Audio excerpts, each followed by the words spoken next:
आज के इस वीडियो में इशू एंड फॉरफीचर शेयर्स में हमारा टॉपिक है फॉरफीचर ऑफ शेयर्स, अंशों का हरण।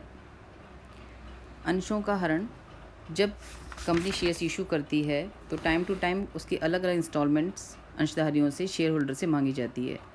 यदि कोई अंशधारी अपनी फ्यूचर की अमाउंट्स का इधर अलॉटमेंट और फर्स्ट कॉल और फाइनल कॉल, आवंटन राशि, फर्स्ट कॉल और सेकंड कॉल का भुगतान नहीं करता है या इनमें से किसी का भी भुगतान नहीं करता है, तो ऐसे अंशों को हरण करने का कंपनी को राइट होता है। कंपनी को ये अधिकार है कि चाहे तो ऐसे अंशों को वो फॉरफिट कर सकती है।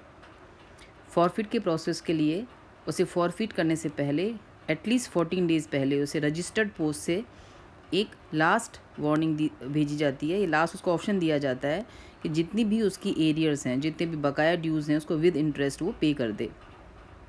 यदि ऐसे नोटिस के बाद भी शेयर होल्डर पेमेंट नहीं करता है तो फिर उन अंशों को कंपनी हरण कर सकती है। हरण यानी उनकी सदस्यता को, उनकी मेंबरशिप को कैंसिल करके शेयर्स को वापस टेक ओवर कर लेती है, जिसे बाद में वो रीइशू भी कर सकती है। तो यदि प्रश्न में हमें ऐसे फॉरफीचर की इन्फॉर्मेशन है तो उसकी एंट्रीज हम किस प्रकार से करेंगे। पहला, शेयर्स के इशू की 3 सिचुएशन हो सकती हैं कि हमने उनको सममूल्य पे इशू किया हो, यानी एट पार इशू किया हो, प्रीमियम पे इशू किया हो। एट पार यदि इशू किया है तो हमारी एंट्री बनती है share capital account debit, 2 share allotment, 2 share first call, 2 share second and final call, 2 share forfeited account. यानी जब भी शेयर्स आपने एट पार, यानी आपने उसको नॉमिनल प्राइस पर, फेस प्राइस पर, यदि आपने उसको फेस प्राइस पर इशू किया हुआ है, एट पार यदि आपने इशू किया है, तो फॉरफिट की एंट्री बन जाएगी हमारी share capital account debit to share allotment account to share first call account to share final call account, forfeited account. ये तब है जब हमने इसको एट पार, यानी 10 का शेयर हमने 10 में इशू किया है और फॉरफिट किया है, तो हमारी एंट्री बनेगी शेयर कैपिटल अकाउंट डेबिट। क्योंकि यहाँ पे हम शेयर्स का मेंबरशिप क्लोज कर रहे हैं, अकाउंट को हम क्लोज कर रहे हैं कैपिटल अकाउंट को, तो कैपिटल यहाँ पे डेबिट हो जाएगी हमारी।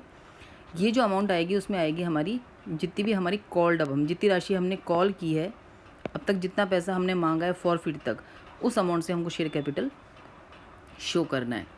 टू शेयर अलॉट में आ जाएगा आपका एरियर्स ऑफ अलॉटमेंट। यदि अलॉटमेंट की कोई राशि बकाया है तो वो आ जाएगी टू शेयर अलॉटमेंट के नाम से। फर्स्ट कॉल जो बकाया है तो एरियर्स ऑफ फर्स्ट कॉल आ जाएगा हमारा फर्स्ट कॉल के नाम से। ऐसे ही एरियर्स ऑफ फाइनल कॉल आ जाएगा हमारा फाइनल कॉल से नाम से। यानी तीनों फिगर, तीनों वैल्यूज़ कभी भी नहीं आएंगे एंट्री में। जो चीज़ हमारी ड्यू है, जो एरियर है, वही शो करना है। यदि allotment, first call, final call तीनों ड्यू हैं तो तीनों आ जाएंगे एंट्री में। यदि हमारी फर्स्ट कॉल और फाइनल कॉल ड्यू है केवल, तो फर्स्ट कॉल फाइनल कॉल आ जाएगी। या केवल फाइनल कॉल ड्यू है तो एंट्री में हमारी शेयर फाइनल कॉल आएगी। नहीं, जो अमाउंट ड्यू है, जो हमारा एरियर्स है, जिसकी वजह से हम शेयर फॉरफिट कर रहे हैं, वही हमको एंट्री में क्रेडिट करना है। And to share forfeited account में आ जाएगी आपकी अमाउंट रिसीव्ड। जितनी अमाउंट उसने पे की है वो हमारी आ जाएगी टू शेयर फॉरफिटेड अकाउंट के नाम से। तो ये एंट्री तब बनेगी जब हमको शेयर्स को हमने फेस वैल्यू पर, यानी एट पार पर इशू किया है। ये आ जाएगी हमारी अंशों पर अब तक मांगी गई राशि से। ये हमारा आ जाएगा बंटन पर बकाया राशि, प्रथम मांग पर बकाया राशि, द्वितीय मांग पर बकाया राशि और अब तक की हमारी प्राप्त राशि। सेकेंड सिचुएशन, जब हमने इसको प्रीमियम पे इशू किया है। यदि हमने इसको प्रीमियम पे इशू किया है तो प्रीमियम में हमारी 2 सिचुएशन हो सकती हैं।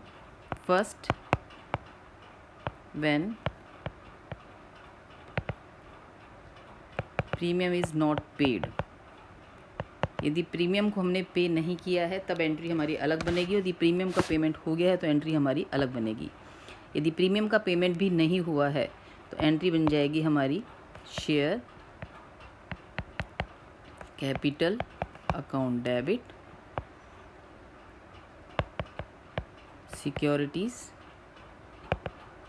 प्रीमियम अकाउंट डेबिट टू, फिर वही आइटम आ जाएंगे जो भी आपके एरियर्स हैं, to share allotment account,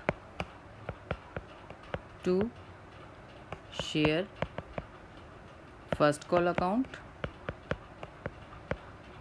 to share final call account, and to share forfeited account. Forfeited account, यदि हमने प्रीमियम पे नहीं किया है तो एंट्री बन जाएगी हमारी शेयर कैपिटल, ये हमारी वही आ जाएगी हमारी कॉल्ड अप अमाउंट से, कितना पैसा हमने मांगा है, ये हमारी आ जाएगी अमाउंट ऑफ प्रीमियम, कितना प्रीमियम है जो हमारा पे नहीं हुआ है, ये वही हमारा एरियर्स ऑफ अलॉटमेंट,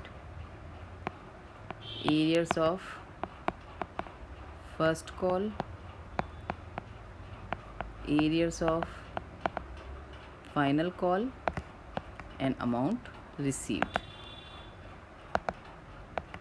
तो एट पार है तो हमारी एंट्री में शेयर कैपिटल टू एरियर्स की वैल्यूज़ आ जाएंगी, टू शेयर फॉरफिट जो अमाउंट रिसीव हुई है। यदि प्रीमियम भी है और प्रीमियम का पेमेंट नहीं हुआ है तो यहाँ पर एंट्री में सिर्फ प्रीमियम हमारा और डेबिट हो जाएगा। Third situation, B situation, when premium is paid, तो यदि हमारा प्रीमियम का पेमेंट नहीं हुआ है तो हमारी एंट्री बन जाएगी share capital to securities premium, to allotment, to first call, to final call, to forfeited. यदि प्रीमियम का पेमेंट हो गया है तो हमारी एंट्री में से फिर प्रीमियम हट जाएगा, तो हमारी एंट्री बनेगी share capital account debit to share first call, to final call, to forfeited. यहाँ पे अलॉटमेंट इसलिए शो नहीं किया है क्योंकि हमने अज्यूम कर लिया है कि चूँकि प्रीमियम जनरली अलॉटमेंट के साथ होता है, तो यदि प्रीमियम पे हो गया है तो हमारा अलॉटमेंट का पेमेंट भी हो गया होगा, इसलिए इस एंट्री में इसमें अलॉटमेंट नहीं दिखाया। तो ऐसी एंट्रीज बनती है हमारी जब अंशों का हमने फॉरफिट यानी हरण कर लिया हो। एक एग्जांपल लेके देखेंगे हम, जैसे यहाँ दे रखा है कमल limited issued 40,000 equity shares of 10 each, payable 3 per share on application, 2 on allotment, 3 on first call and 2 on final call. Mr. Ganesh was allotted 400 shares. Give necessary journal entries in the following cases. First, Ganesh could pay only application money. On his failure to pay the allotment and first call, his shares were forfeited. And second situation, Ganesh paid application allotment money but could not pay the amount dues on cause his shares were forfeited. तो first जो information है, दो situation है इसमें। जो amount हमने call की है वो हमारी जिसको फॉरफिट करना है वो गणेश के शेयर्स हैं जो हमारे 400 शेयर्स हैं, तो यहाँ फॉरफिचर की जो एंट्री बनेगी वो हमारी 400 शेयर से बनेगी। तो फर्स्ट सिचुएशन हमारी एंट्री बन जाएगी share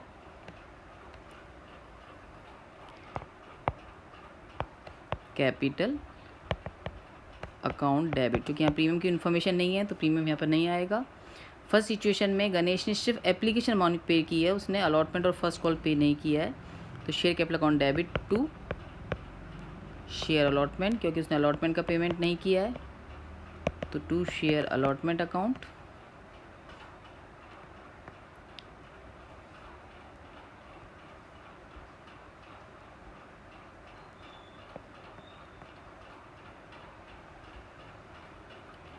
to share first call account. यहाँ पे सेकंड कॉल नहीं आएगा क्योंकि यहाँ पे गणेश के शेयर्स को फर्स्ट कॉल के फेलियर पर ही इसको फॉरफिट कर लिया है, यानी फाइनल कॉल ड्यू होने से पहले ही इनको फॉरफिट कर लिया है, तो यहाँ पे फाइनल कॉल की इन्फॉर्मेशन एंट्री में नहीं आएगी। To share forfeited account. Share capital में हमको 400 शेयर्स हमने फॉरफिट किए हैं और अमाउंट वो आएगी जो हमने अब तक कॉल की है, जिस डेट को आपने फॉरफिचर किया है उस डेट तक जितनी अमाउंट आपने कॉल की है उसी एंट्री से हम उस अमाउंट से हमारी शेयर कैपिटल डेबिट होगी। तो यहाँ पर हमने फाइनल कॉल से पहले ही फॉरफिट कर लिया है, तो यहाँ हमने इसको ड्यू किया था 3 on application, 2 on allotment and 3 on first call, यानी टोटल हमने 8 रुपीज़ से ही कॉल किया है, अमाउंट कॉल की है फॉरफिट तक। तो यहाँ पे 400 इंटू 8 आ जाएगा, ये हमारा आ जाएगा 3200। इस पर अलॉटमेंट ड्यू है 2 रुपीज़ का और फर्स्ट कॉल ड्यू है 3 रुपीज़ की, ये हमारा आ जाएगा 800, ये हमारा आ जाएगा 1200। रिमेनिंग अमाउंट आ जाएगी हमारी फॉरफिट, इसको हम रिमेनिंग भी निकाल सकते हैं और चाहे तो जितनी अमाउंट हमको रिसीव हुई है, तो हमें सिर्फ एप्लीकेशन रिसीव हुई है तो 403, ये भी हमारा आ जाएगा 1200। तो ये एंट्री बनेगी फर्स्ट सिचुएशन में, जब गणेश के शेयर्स को आपने फर्स्ट कॉल के बाद ही फॉरफिट कर लिया है।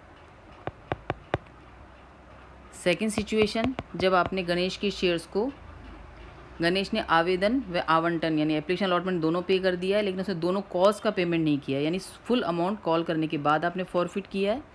तो यहाँ पे हमारी एंट्री बन जाएगी share capital account debit to, चूँकि अलॉटमेंट का पेमेंट हो गया है तो फिर एंट्री में अलॉटमेंट नहीं आएगा, to share first call account, to share final call account and to share forfeited account. यहाँ पर मैं टोटल अमाउंट कॉल कर लिया तो यहाँ पर आ जाएगा इंटू 10 रुपीज़, तो कैपिटल आ जाएगी हमारी 4000। फर्स्ट कॉल है 400 इंटू 3, फाइनल कॉल है 400 इंटू 2। फर्स्ट कॉल का एरियर है 1200, फाइनल कॉल का 800, रिमेनिंग हमारा आ जाएगा फॉरफीचर यानी 2000 रुपीज़। तो ये दो एंट्रीज़ बनेगी हमारी फॉरफीचर की। फर्स्ट सिचुएशन, जब हमने फर्स्ट कॉल के बाद फॉरफिट किया है, अलॉटमेंट और फर्स्ट कॉल दोनों ड्यू थी। सेकेंड सिचुएशन, जब हमने फाइनल कॉल के बाद फॉरफिट किया है और इसमें सिर्फ हमारी कॉस्ट अमाउंट ड्यू थी। एक एग्जांपल और लेके देखते हैं हम। एक एग्जांपल है जिसमें आपको प्रीमियम की इन्फॉर्मेशन भी है। तो यदि प्रीमियम की इन्फॉर्मेशन है तो फिर हम फॉरफिट कैसे करेंगे। Arun limited issued 40,000 equity shares of 10 each with a premium of 2 per share, payable 3 on application, 5 on allotment with premium. It means 3 plus 2, 3 or capital and 2 premium on allotment, 2 per share on first call and the balance on final call. Mrs. Mahima was allotted 800 shares. Give necessary journal entries for forfeiture in the books of company in the following cases. First, Mr. Mahima could not pay allotment and first call money, his shares were forfeited. Same वही situation है, आपने first call के बाद ही forfeit कर लिया है, तब entries क्या बनेगी हमारी। सेकंड, जब मिसेस महिमा ने एप्लीकेशन अलॉटमेंट दोनों मनी पे कर दी है एंड कुड नॉट पे the first and second call, दोनों कॉल पे नहीं करी है, तो फिर हमारी एंट्री क्या बनेगी। तो यहाँ पर आपकी सिचुएशन है प्रीमियम की। फर्स्ट सिचुएशन जिसमें आपको अलॉटमेंट पे नहीं हुआ है, इट मीन्स आपका प्रीमियम भी पे नहीं हुआ होगा, तो हमारी एंट्री बन जाएगी equity share capital account debit securities premium account debit to equity share allotment account to equity share first call account. चूँकि यहाँ पर हमारा फॉरफीचर फर्स्ट सिचुएशन में फॉरफीचर फर्स्ट कॉल के बाद ही कर लिया है, तो एंट्री में सिर्फ फर्स्ट कॉल का नाम आएगा, फाइनल कॉल का नाम नहीं आएगा। To share forfeited account. मैं फिर रिपीट कर रही हूँ, यदि आपने ओरिजिनल शेयर्स प्रीमियम पे इशू किए हैं तो फॉरफिट करते समय यदि प्रीमियम का पेमेंट नहीं हुआ है तो हमारी एंट्री बनेगी capital debit, premium debit to allotment, to first call और टू फॉरफिटेड। यहाँ पे सेकंड कॉल इसलिए शो नहीं किए क्योंकि इसको हमने इमीडिएट आफ्टर फर्स्ट कॉल इसको हमने फॉरफिट कर लिया है। सेकंड चीज़ हमको ध्यान रखनी है, इक्विटी शेयर कैपिटल में वो फिगर आएगी जितनी अमाउंट हमने फॉरफीचर तक कॉल की है, जितना पैसा हमने मांग लिया है, सिर्फ उसी अमाउंट से हमारी इक्विटी शेयर कैपिटल डेबिट होगी। तो हमने यदि फर्स्ट कॉल के जस्ट बाद में फॉरफिट कर लिया है तो हमारे यहाँ पर आएगा सिर्फ एप्लीकेशन जो है यहाँ पर हमारा 3 rupees, allotment 3 rupees and first call 2 rupees, यानी टोटल हमारा आ जाएगा यहाँ पर 8 रुपीज़ से। तो ये हमने 800 शेयर्स को फॉरफिट किए हैं, उसकी कैपिटल पे हमने मांगा है 8 रुपये, तो ये हमारा आ जाएगा 6400। प्रीमियम है हमारा 2 रुपये का, ये हमारा आ जाएगा 1600। एक बार फिर रिपीट कर रही हूँ, यहाँ पे हमने फॉरफिट किया है 800 शेयर्स, तो यहाँ पे एंट्री हमारी 800 शेयर्स से बनेगी। कैपिटल पे हमने application allotment of first call due करी है, उसी को हमने मांगा है, तो ये जो 8 रुपये है इसमें 3 rupees application, 3 rupees allotment and 2 rupees की first call, and total 8 rupees से आ जाएगी कैपिटल और 2 से आ जाएगा हमारा प्रीमियम। अलॉटमेंट पूरा ड्यू है तो ये हमारा आ जाएगा 800 इंटू 5, फर्स्ट कॉल ड्यू है 800 इंटू 3 2, और रिमेनिंग आ जाएगा हमारा शेयर फॉरफीचर अकाउंट। ये हमारा आ जाएगा 4000, ये हमारा आ जाएगा 1600, तो बैलेंस हमारा आ जाएगा शेयर फॉरफिटेड अकाउंट में, यानी 2400। तो ये एंट्री तब बनेगी जब शेयर्स आपके प्रीमियम पे इशू किए हों और हमने फर्स्ट कॉल के बाद ही उनका फॉरफीचर कर लिया हो। सेकंड सिचुएशन, जब हमने फाइनल कॉल के बाद फॉरफिट किया है और उन्हें सिर्फ कॉल्स के अमाउंट को पे नहीं किया है। सेकंड सिचुएशन में चूँकि सिर्फ कॉल्स पे नहीं हुई हैं, अलॉटमेंट का पेमेंट हो गया है और प्रीमियम हमारा अलॉटमेंट में ही इंक्लूड था, तो हम यहाँ पे अज्यूम कर लेंगे कि प्रीमियम का पेमेंट हो गया है, तो फिर एंट्रीज़ में प्रीमियम को शो नहीं करेंगे। तो एंट्री बन जाएगी हमारी equity share capital account debit to equity share first call account to equity share final call account to share forfeited account. तो हमने वो यहाँ पे फॉरफिट किया 800 शेयर्स, पूरे 10 रुपये हमने कॉल कर लिए हैं, तो यहाँ पे अमाउंट आ जाएगी हमारी 8000। फर्स्ट कॉल है यहाँ पे 800 इंटू 2 और फाइनल कॉल भी है हमारी 800 इंटू 2, तो ये हमारा आ जाएगा 1600, ये भी हमारा आ जाएगा 1600 और रिमेनिंग अमाउंट आ जाएगी हमारी शेयर फॉरफिटेड में 4800। तो ये एंट्रीज हमारी तब बनेगी जब हमने शेयर्स को प्रीमियम पे इशू किया था और उनको हमने फॉरफिट किया। इन एंट्रीज को अब आप देख ही लेना, समझ लेना। फिर भी कोई डाउट है तो आप व्हाट्सएप ग्रुप पे या मुझे सूचित कर सकते हैं, मैं आपको वापस समझा दूँगी इसको। आज के लिए इतना ही।